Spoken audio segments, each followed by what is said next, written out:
My son texted, "We just want a peaceful Christmas with the family. Don't come." I replied, "Enjoy."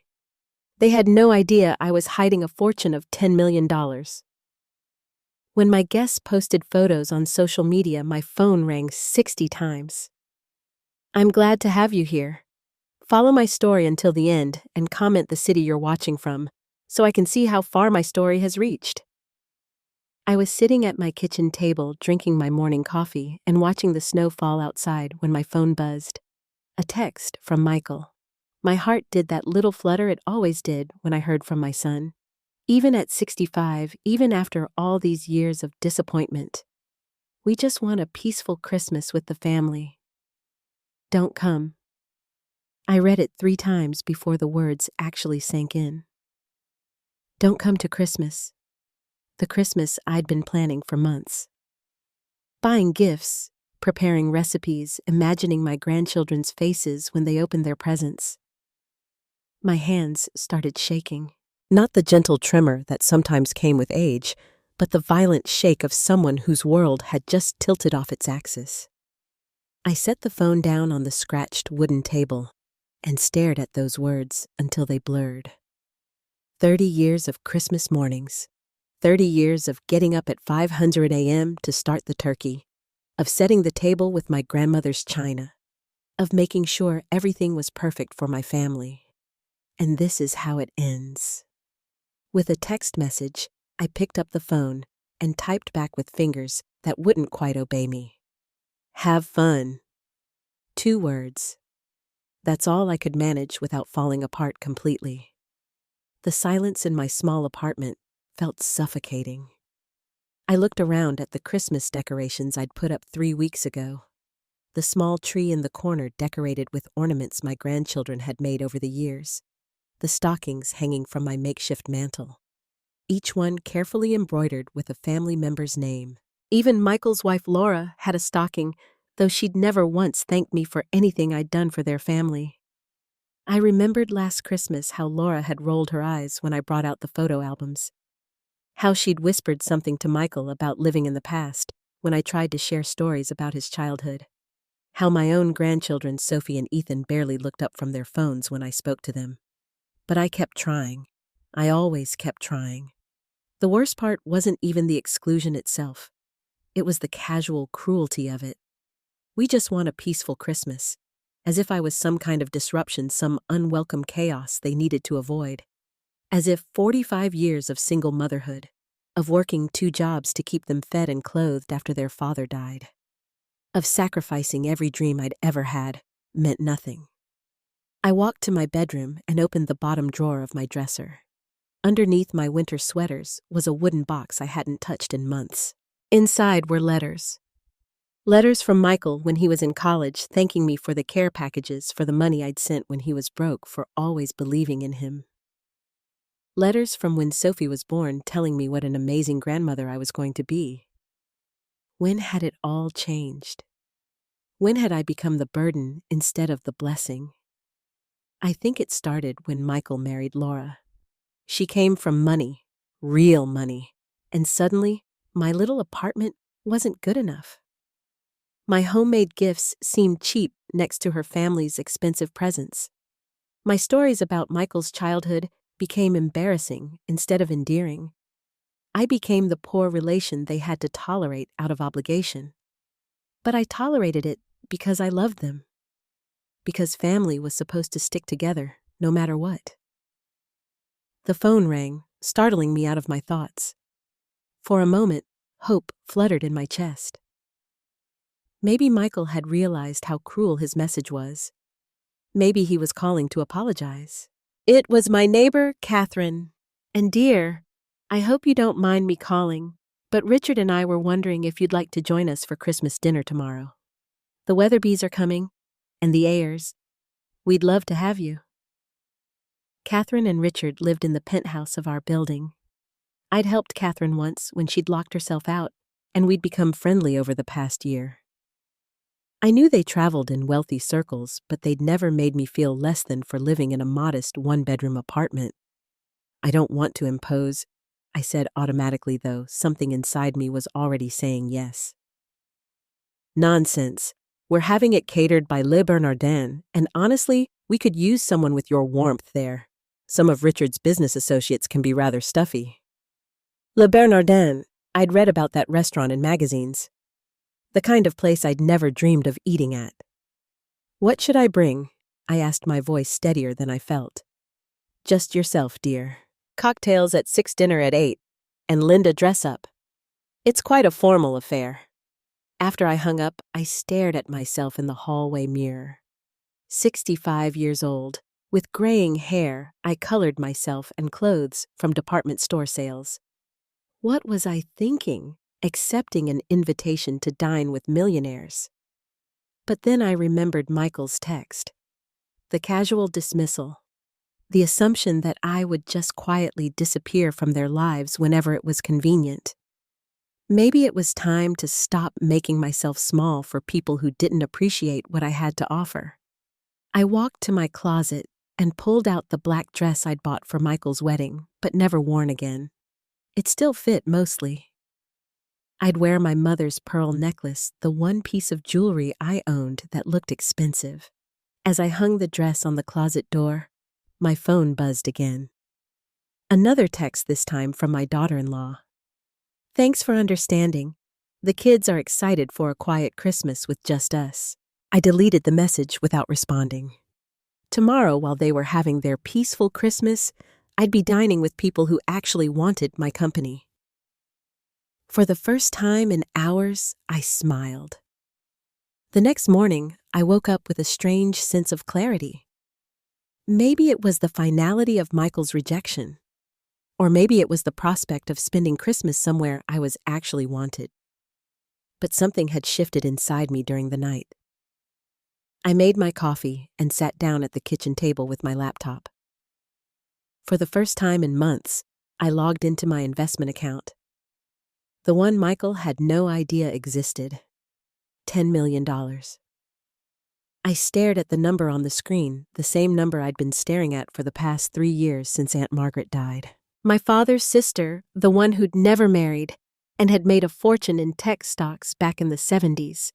The one who'd left everything to me because, as she'd written in her letter, "You're the only one in this family who knows the value of hard work." I'd kept it secret, all of it, because I'd wanted Michael to make his own way in the world, to learn the value of money the way I had. Because I'd thought, if he knew I was wealthy, he'd never respect me as anything more than a bank account. How wrong I'd been. He didn't respect me anyway. The irony wasn't lost on me. All those years of him borrowing money from me, $60 here, $250 there. The time he'd asked for $6,000 to help with Sophie's school fees, promising to pay me back but never mentioning it again. The way he'd sigh when I couldn't afford to take the grandchildren to Disney World, or when I'd show up to their birthday parties with homemade gifts instead of the latest expensive toys their other grandmother brought. Laura's mother, Susan, who never let anyone forget that she'd bought Sophie's first car, paid for Ethan's summer camp, funded their family vacation to Europe. Susan, who got the seat of honor at every family gathering while I was relegated to helping in the kitchen. I'd let it happen because I'd thought it was the right thing to do. Stay humble. Don't spoil them with money they hadn't earned. Teach them values. But what values had they learned? That it was acceptable to treat me like a second-class citizen. That my love and sacrifice meant nothing compared to Susan's checkbook. I closed the laptop and walked to my bedroom closet. Behind my winter coats and a garment bag I hadn't touched in years was a red silk dress. Designer. I'd bought it on impulse 5 years ago, telling myself I'd wear it to some special occasion. But there had never been a special occasion worth celebrating until now. I tried it on, and it fit better than I remembered. The color brought out the warmth in my brown eyes, made my gray hair look distinguished instead of tired. I looked like someone with secrets, someone worth knowing. The afternoon passed slowly. I did my hair, painted my nails, applied makeup with more care than I'd taken in years. At 5:30, I slipped on the dress and my mother's pearls and looked at myself in the full-length mirror.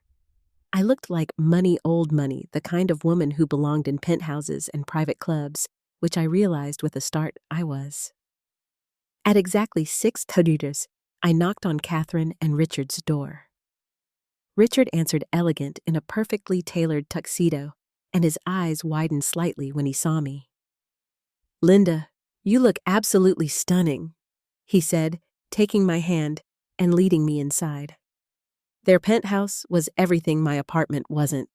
Floor-to-ceiling windows overlooking Bryant Park, crystal chandeliers, artwork that I suspected wasn't reproduction, and the people. I recognized some of them from the society pages, though I'd never imagined I'd be in the same room with them. "Everyone, I'd like you to meet our dear friend Linda," Catherine announced, appearing at my side with 2 glasses of champagne.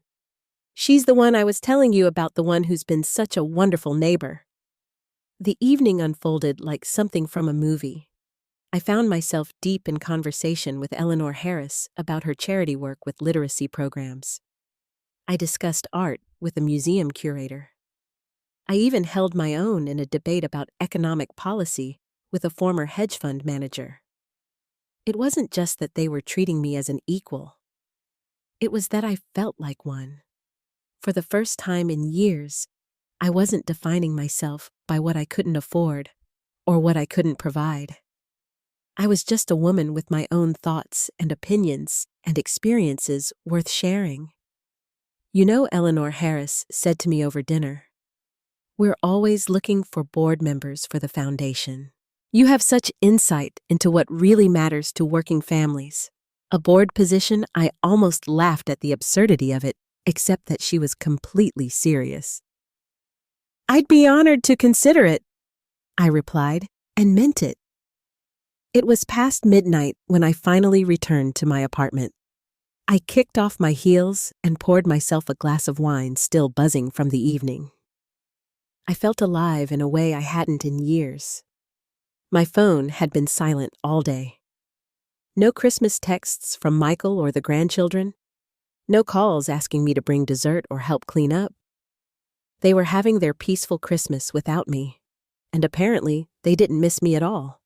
But for the first time, I didn't miss them either. I walked to my computer and opened my investment account again. $10 million. Enough to live any life I wanted. Enough to never have to beg for scraps of affection from people who didn't value what I offered. I thought about Susan buying her way into my grandchildren's hearts, about Laura's dismissive comments about my little apartment and my thrift store finds, about Michael's assumption that I'd always be there, grateful for whatever crumbs of attention he threw my way. They had no idea who I really was. They'd never bothered to find out. Maybe it was time to show them. The week after Christmas, I did something I'd never done in my 65 years of life. I bought myself a Cartier watch.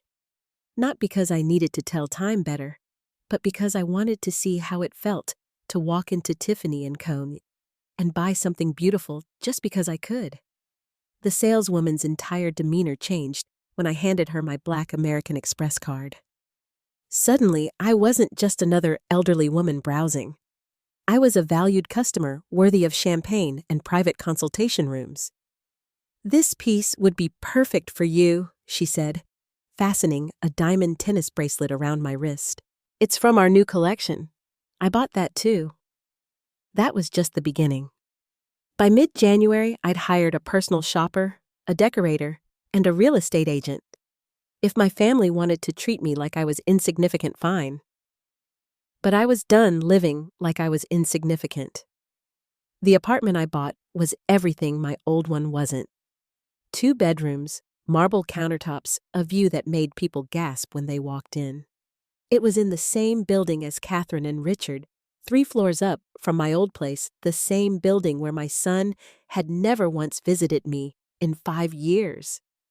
"Are you sure about this?" Catherine asked when she helped me pick out furniture. It's quite a change. I was sure. For the first time in decades, I was completely sure about something. The transformation wasn't just about money, though. I hired a personal trainer who came to my new home gym 3 times a week. I started seeing a stylist who taught me how to dress for my body, how to carry myself like someone who belonged in the rooms I was now entering. I even hired a chef to come twice a week, not because I couldn't cook, but because I was tired of always being the one serving others.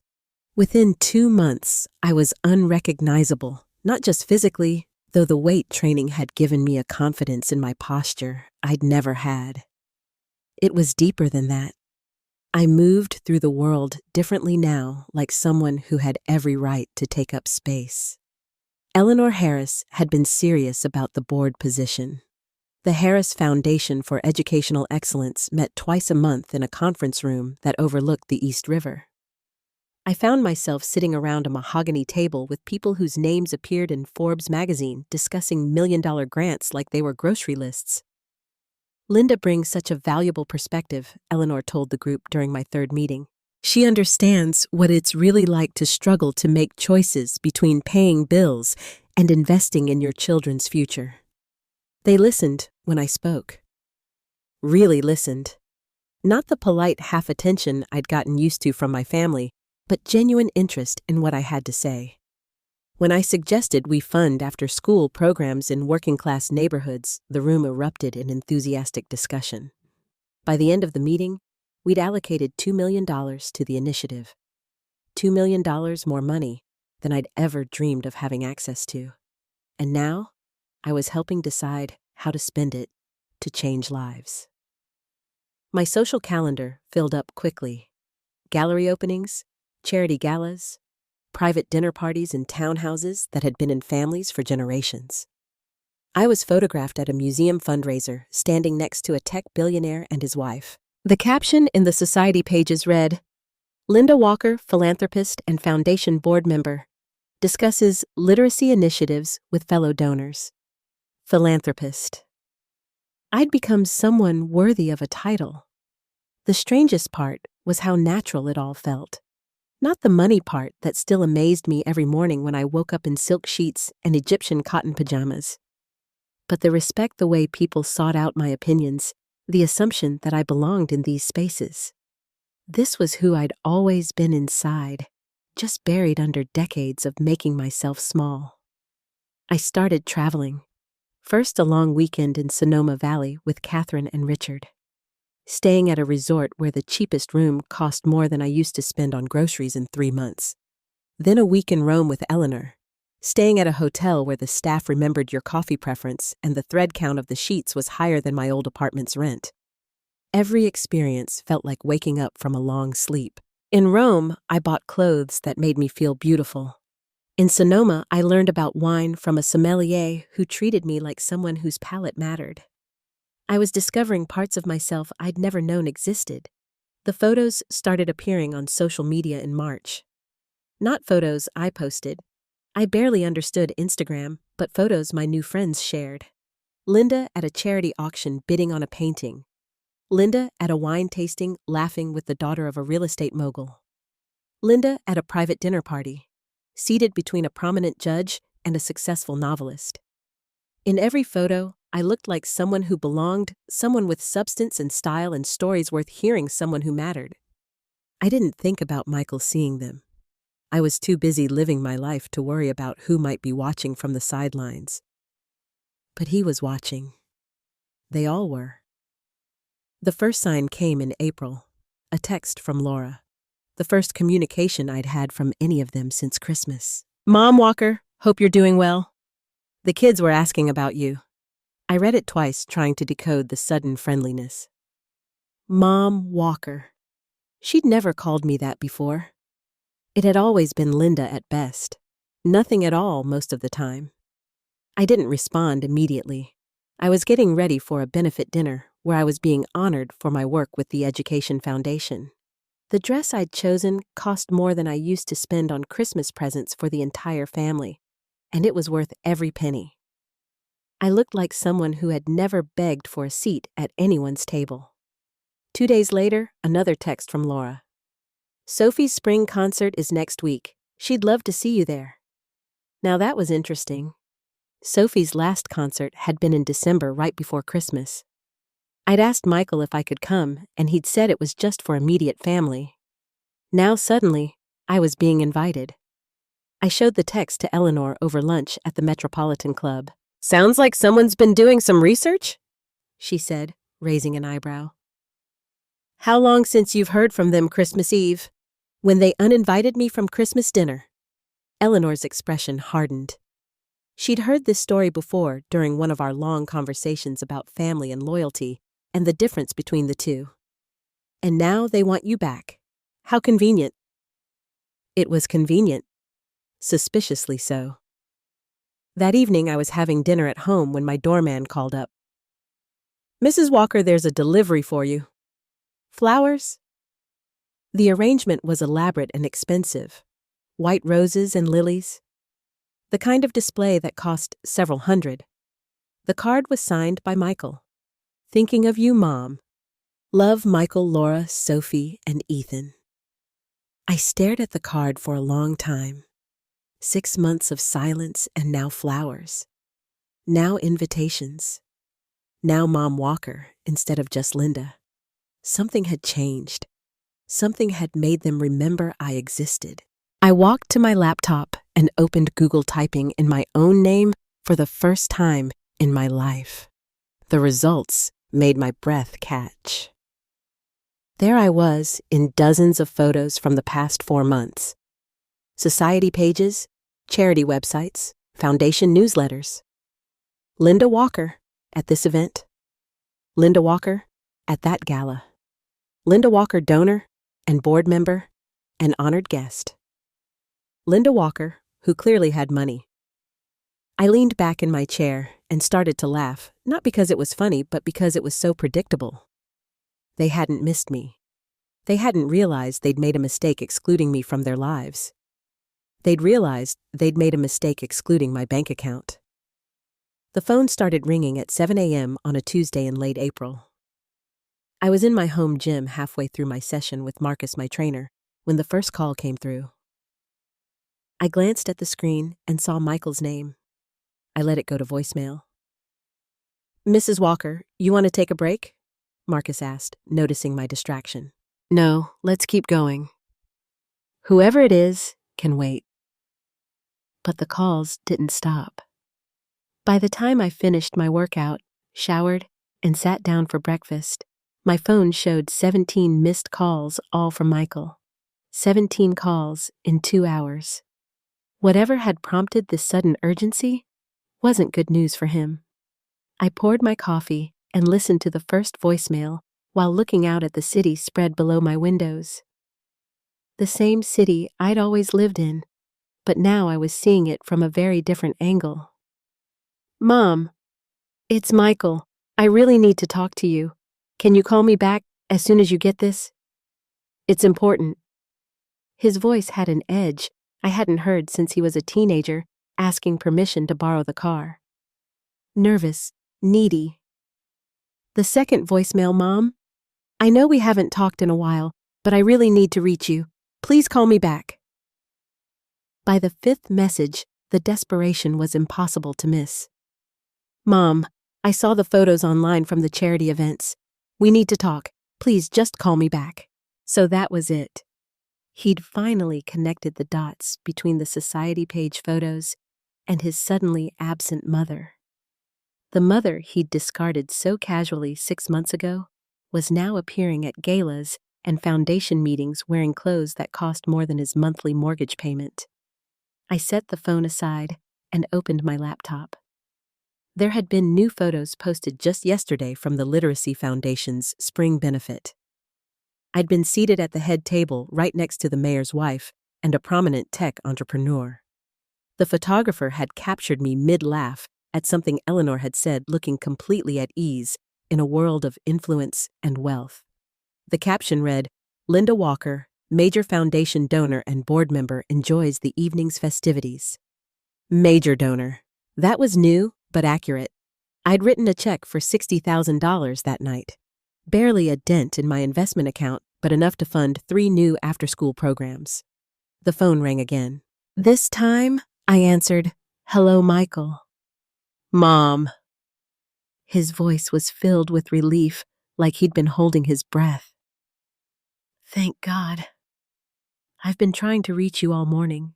I was busy. What do you need? The directness of my question seemed to catch him off guard. I'd never been direct with Michael. I'd always been accommodating, understanding, ready to drop everything when he called. We need to talk. Can I come over? I'm not at the old apartment anymore. Silence. What do you mean I moved? I live in the penthouse now. Same building, different life. Another silence, longer this time. The penthouse. Mom. Those apartments cost, I know what they cost. I could practically hear him trying to process this information. His mother, who'd clipped coupons and shopped clearance sales, who'd apologized for not being able to afford better Christmas gifts, was living in a penthouse. Can I come up? I looked at my calendar. Lunch with Catherine at 1 Haziras. A foundation planning meeting at 3. Dinner with potential donors at 7 Haziras. My days were full, now filled with purpose and people who valued my time. I have 30 minutes at 11 Era. When he arrived, I almost didn't recognize him. Michael had always been handsome, taking after his father, with dark hair and strong features. But now, he looked worn down, older than his 38 years. His expensive suit, the one Laura had probably picked out, looked rumpled. There were dark circles under his eyes. He stood in my foyer, staring around at the marble floors, the crystal chandelier, the artwork I'd chosen with my decorator's help. His mouth was slightly open, like he couldn't quite process what he was seeing. "This is incredible," he finally said. Would you like coffee? My housekeeper made a fresh pot this morning. You have a housekeeper." I led him to the living room, where floor-to-ceiling windows offered a view that real estate agents described as breathtaking. He sank into one of my new leather chairs, still looking around like he'd stepped into someone else's life, which in a way he had. "Mom, I don't understand. How is this possible? Last Christmas, you were living in that tiny apartment, and now," he gestured helplessly at the surroundings. "Now I'm living the life I can afford." But where did the money come from? I sat across from him, perfectly composed in my tailored jacket and silk blouse, the clothes of a woman who belonged in boardrooms and charity galas. "It was always there, Michael. You just never asked." His face went pale. "What do you mean it was always there? I inherited it. 3 years ago, from your great Aunt Margaret. Aunt Margaret left you money. How much? $10 million. The number hit him like a physical blow. He actually recoiled in his chair, his hand going to his chest like he was having trouble breathing. 10 million. "Mom, why didn't you tell me?" I took a sip of my coffee, letting the question hang in the air. "Tell you what exactly? That I had money you could borrow, that I could solve all your problems with my checkbook?" "No, that's not, I mean..." He was stumbling over his words, clearly trying to figure out how to navigate this conversation. The power dynamic had shifted so dramatically that he didn't know how to relate to me anymore. "You mean like Susan does for you and Laura?" His face flushed red. "That's different." "How is it different? She wants to help. She offers. And I didn't want to help. I didn't mean that." But he had meant it, and we both knew it. He'd meant that Susan's money came with respect and gratitude, while mine would have come with expectation and obligation. He'd meant that Susan was someone worth impressing, while I was someone to be managed. The phone on my side table chimed with a text Catherine confirming our lunch plans. In 2 hours, I'd be sitting in the dining room of one of the city's most exclusive clubs discussing art acquisitions and vacation plans with women whose opinions actually mattered to the people around them. "I need to wrap this up," I said, glancing at my watch. "I have appointments." "Mom, wait. I came here because Laura and I are having problems." There it was. The real reason for the desperate phone calls, the sudden interest in reconnecting. Not guilt over how they treated me, not genuine affection or regret. Problems that required solutions. Solutions that required money. I'm sorry to hear that I said and meant it, but I didn't offer to fix it. He looked at me like I'd spoken in a foreign language. The divorce lawyer wants a $60,000 retainer. My business is struggling. The kids' school fees are due next month. I nodded sympathetically but said nothing. Mom, I know I haven't been the best son lately.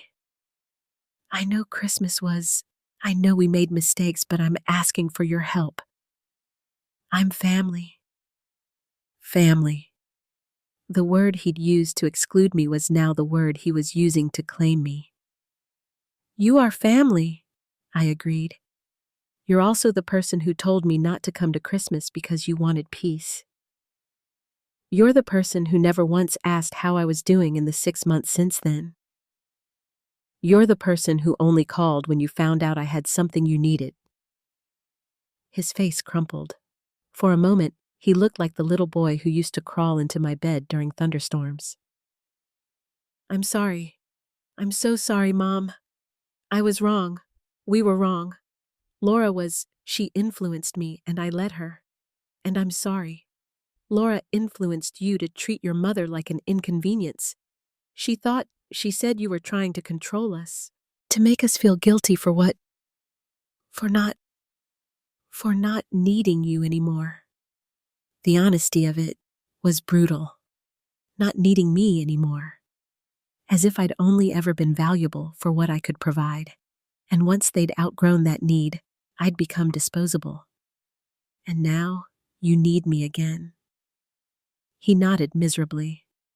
I know how it looks. I know I don't deserve your help after how I treated you. But I'm desperate, Mom. I don't know what else to do. I stood up, smoothing my skirt. I'll think about it. You'll think about it. I'll consider whether helping you is something I want to do, whether it's good for me, whether it aligns with my values, whether it's how I want to spend my money. He stared at me like I was a stranger, which I supposed I was. I'll be in touch, I said, walking him to the door. After he left, I stood at my window, looking down at the street below. Somewhere down there, Michael was probably sitting in his car, trying to process what had just happened, trying to understand how his reliable, accommodating mother had become someone who said, I'll think about it, instead of course. Honey, whatever you need. The truth was, I had already decided. I just wasn't ready to tell him what that decision was. I let Michael wait 2 weeks before I called him back.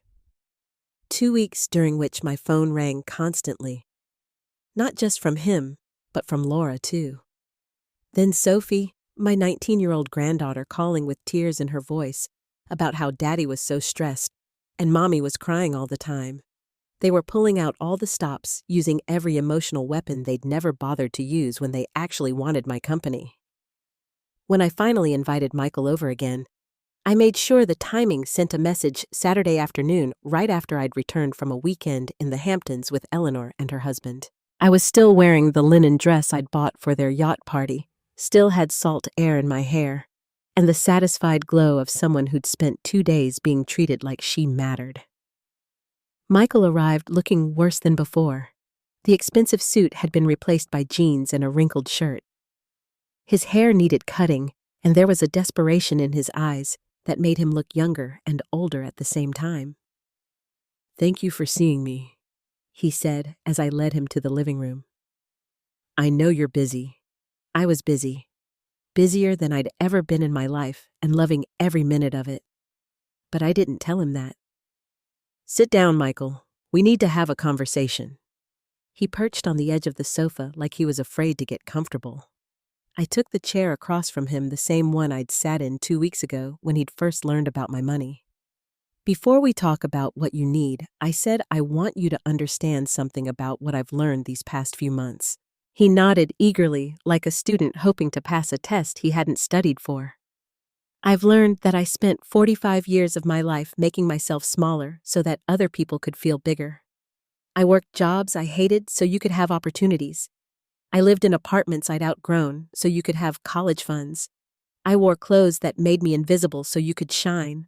Mom, I never asked you to. No, you didn't ask. You just expected. And I gave, because that's what I thought love was. Sacrifice without recognition, service without appreciation. His face was pale, but he didn't interrupt again. Do you know what I've discovered since Christmas? I've discovered that when people see you as valuable, they treat you as valuable. When they know your time costs something, they don't waste it. When they understand that your attention is a gift, they're grateful to receive it. I leaned forward, making sure he was really listening. For the first time in my adult life, I'm surrounded by people who want my opinions, who value my experience, who include me because they enjoy my company. Not because they have to. Not because I'm paying for the privilege. Because they choose to. Michael's hands were clenched in his lap. I chose you too, Mom. You're my mother. No, Michael. You inherited me. There's a difference. The words hung in the air between us like a challenge. I watched him process them, saw the moment when he realized I wasn't wrong. I want to help you, I continued. But not the way I used to help you. Not by fixing your problems and then pretending it never happened. Not by enabling you to keep making the same mistakes, because you know I'll always be there to clean up the mess. What do you mean? I reached into my purse and pulled out a folder I'd prepared. Inside were financial documents, legal papers, bank statements, the evidence of a life he'd never bothered to understand. This is what I mean. For the past 20 years, you've borrowed money from me. Small amounts usually. $60 here, $250 there. Sometimes larger amounts like the $6,000 for Sophie's school fees. Do you know how much it adds up to? He shook his head. $55,000. Over 20 years, you've taken $55,000 from me and never paid back a cent. His mouth opened, but no words came out. I kept track of every loan, every request, every promise to pay me back. Because I thought someday you'd want to know, someday you'd ask about it, maybe even try to make it right. I spread the papers out on the coffee table between us. Years of careful record-keeping documentation of a one-sided financial relationship. But you never asked because in your mind, it wasn't really borrowing. It was just taking what you needed from someone who didn't matter enough to say no. Mom, I didn't realize. You didn't think I was keeping track. Or you didn't think it mattered? He was quiet for so long, I thought he might not answer. Finally, he said, I didn't think you minded. Of course I minded. But I'd trained you so well to expect my sacrifice that you stopped seeing it as sacrifice. You saw it as my function. I gathered the papers back into the folder. Each page, a reminder of how little my financial stability had mattered to the people I'd loved most. So here's what's going to happen. I'm going to help you with your divorce lawyer. I'm going to pay the $60,000 you need. Relief flooded his face. Mom, thank you. I promise I'll pay you back this time. I swear. No. You won't pay me back because this isn't a loan. He looked confused. This is severance pay. I'm buying myself out of the obligation to fix your problems. $60,000, and then we're even. No more emergency calls. No more crisis management. No more assuming that my money is your safety net. I don't understand. I'm retiring from being your financial backup plan. After this payment, you handle your own problems like the grown man you are. The relief on his face was quickly replaced by panic. But what if something happens? What if the kids need something or Laura? Laura has her mother for that. Susan's been your family's ATM for years. I'm sure she'll continue. That's different. Susan doesn't give us money out of guilt or obligation. Exactly. She gives it because she wants to, because you've made her feel valued and appreciated, because you've never taken her generosity for granted. The comparison hung between us like an accusation. He treated Susan's money like a gift, and my money like an entitlement. But you're my mother. Yes, and you're 38 years old. Old enough to understand that being someone's child doesn't give you unlimited access to their resources. I could see him struggling to process this new reality. The mother who'd always said yes was learning to say no. The woman who'd never set boundaries was suddenly defining them in very clear terms. There's something else I said about Christmas. His face went carefully neutral. What about Christmas? You told me not to come because you wanted a peaceful Christmas with family. But I was family too, Michael. I was family until it was inconvenient for you. We made a mistake. I know that now. You made a choice. You chose Laura's comfort over my feelings. You chose your kids' preferences over your mother's inclusion. You chose peace over loyalty. I'm sorry. I know you are. But sorry doesn't undo the 6 months I spent wondering what I'd done wrong. Sorry doesn't erase the message you sent that I wasn't welcome in my own family. Tears were starting to form in his eyes. Real tears, not the manipulative kind he'd used as a child when he wanted something. What can I do to make this right? You can accept that this is how things are now. I'm not the same person I was at Christmas. I'm not someone who begs for inclusion or settles for scraps of affection. I'm someone with choices, and I'm choosing to live differently. Does that mean you don't want me in your life? I looked at him sitting there. This man I'd raised and sacrificed for and loved unconditionally for nearly 4 decades.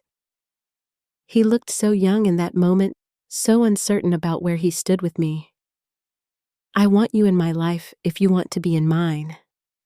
Really in it, not just when you need something. I want you to call because you're curious about how I'm doing, not because you're hoping I can solve a problem. I want you to invite me to things because you enjoy my company, not because you feel obligated. I do enjoy your company. Do you? When's the last time you called just to talk? When's the last time you asked about my interests, my friends, my hopes for the future? He was quiet. I'm not angry anymore, Michael. I'm just done being taken for granted. Done being treated like I'm lucky to be included in your life instead of the other way around. I stood up, smoothing my dress. I'll have my lawyer transfer the $60,000 to your account this week. After that, we start fresh. You decide what kind of relationship you want with me, and I'll decide if it's the kind of relationship I want too. He stood too, looking lost and uncertain. Can I hug you?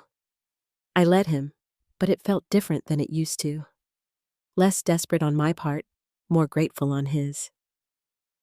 I love you, Mom. I love you too. But love isn't enough anymore. I need respect too. After he left, I sat in my beautiful apartment, looking out at my beautiful view. And for the first time since Christmas, I felt completely at peace. I was finally free. 6 months after that conversation with Michael, I was standing in my kitchen making coffee when my phone rang. It was Sophie, my granddaughter, calling from college. Grandma Linda. I hope I'm not bothering you. You're never bothering me, sweetheart. How are you? I'm good. Really good, actually. I wanted to thank you. This was new. In all the years I'd been Sophie's grandmother, she'd never called to thank me for anything. Not for the birthday gifts, not for the school clothes I'd bought when money was tight, not for the countless times I'd babysat so her parents could have date nights.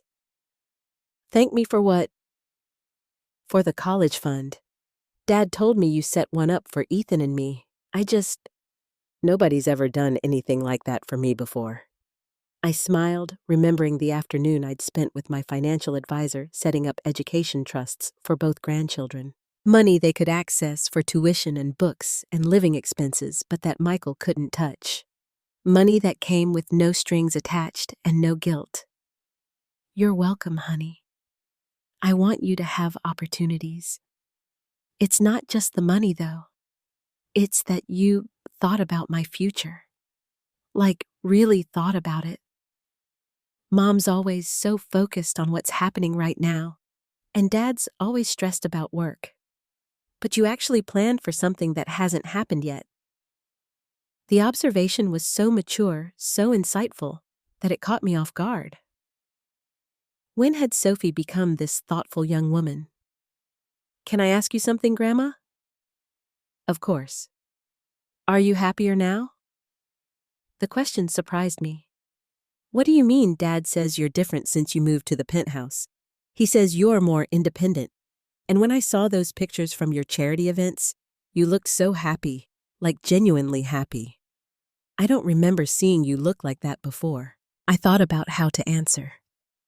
Sophie was 19, now old enough for honesty. I am happier. I'm living the life I want, instead of the life other people expected me to live. Is that why you don't come to family dinners anymore? There it was, the question I'd been waiting for someone to ask. I don't come because I'm not invited the right way anymore. What do you mean? I poured my coffee and sat down, settling in for what felt like an important conversation. For years, I was invited to family events as the help. Come early to cook, stay late to clean, bring something homemade because your other grandmother was bringing something expensive. I was included, but not really welcome. Sophie was quiet, and I could picture her processing this information. But that changed. I changed. I decided I'd rather spend my holidays with people who actually want me there than with people who tolerate me there. Do you think we tolerated you? The vulnerability in her voice broke my heart a little. Not you, sweetheart. You were a child. You didn't have a choice about how adults treated each other. But now, I do have a choice. I'm calling because I want to see you. Not because Mom told me to. Not because it's a holiday. Because I miss you. That night, Sophie came to my apartment for dinner. Not a family dinner with all the complicated dynamics and old resentments. Just the two of us getting to know each other as adults. She told me about her classes, her friends, her plans for after graduation. I told her about the foundation work, about my travels, about the art classes I'd started taking. We talked for hours, the way I'd always hoped we would, but never had, when every interaction was filtered through her parents' expectations. Grandma, can I say something that might sound weird? Sure, I think you're cooler now than you've ever been. I laughed. Cooler. You have this confidence like you know who you are, and you're not apologizing for it.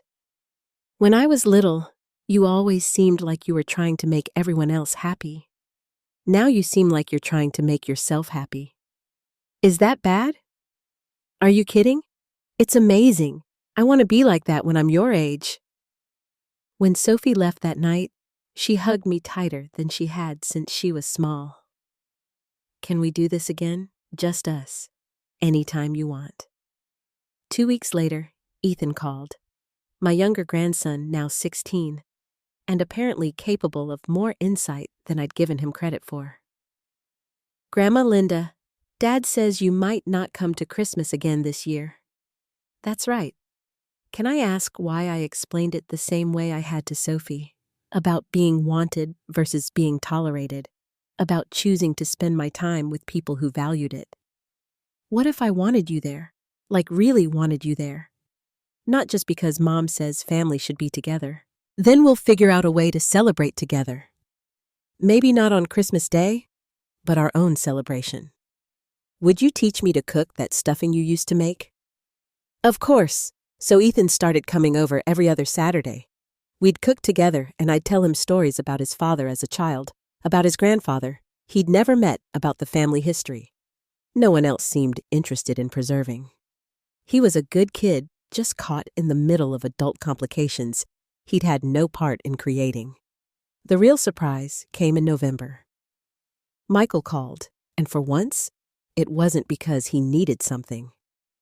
Mom, I wanted to talk to you about Christmas. I braced myself for another plea.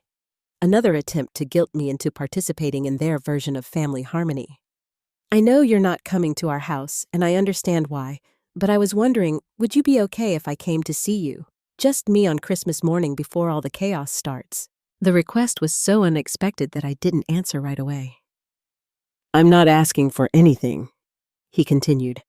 I just want to spend some time with my mother, if you'll have me. What about Laura? Laura and I are working on our relationship. Part of that work involves me learning to maintain relationships that matter to me, regardless of whether they fit into her plan for how things should be. It was the most mature thing I'd ever heard him say. I'd like that, I told him. Christmas morning, Michael arrived at 10 with a thermos of coffee and a bag of pastries from my favorite bakery. The bakery I'd mentioned loving once months ago in passing had remembered. We sat in my living room, looking out at the snow falling over the city and talked, really talked. He asked about my foundation work, about my travels, about the art classes Sophie had mentioned. I asked about his business, his marriage, his hopes for the new year. I owe you an apology, he said as he was getting ready to leave. You've apologized. Not for Christmas last year. Well, yes, for that too. But for all the years before that. For treating your generosity like it was my right. For taking your love for granted. For never seeing you as a person with your own dreams and needs. What changed watching you live differently? Seeing how happy you are when you're not constantly trying to take care of everyone else. I realized I'd never even wondered what would make you happy. And now I can see it. You're happier than I've ever seen you, and I'm proud of you for choosing yourself. After he left, I sat in my beautiful apartment, surrounded by the life I'd built for myself, and felt something I'd never felt before. Complete contentment. My phone buzzed with messages throughout the day. Sophie sending pictures from her volunteer work at a homeless shelter. Ethan showing off the dinner he'd cooked using one of my recipes. Catherine and Robert inviting me to join them for champagne later. People who chose to include me in their lives because they wanted me there. That evening, I stood on my balcony, looking out over the city lights, wearing a cashmere robe that cost more than I used to spend on groceries in a month.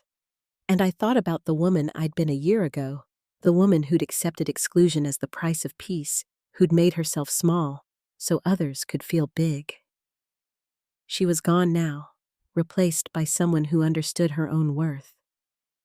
Someone who knew the difference between being loved and being used.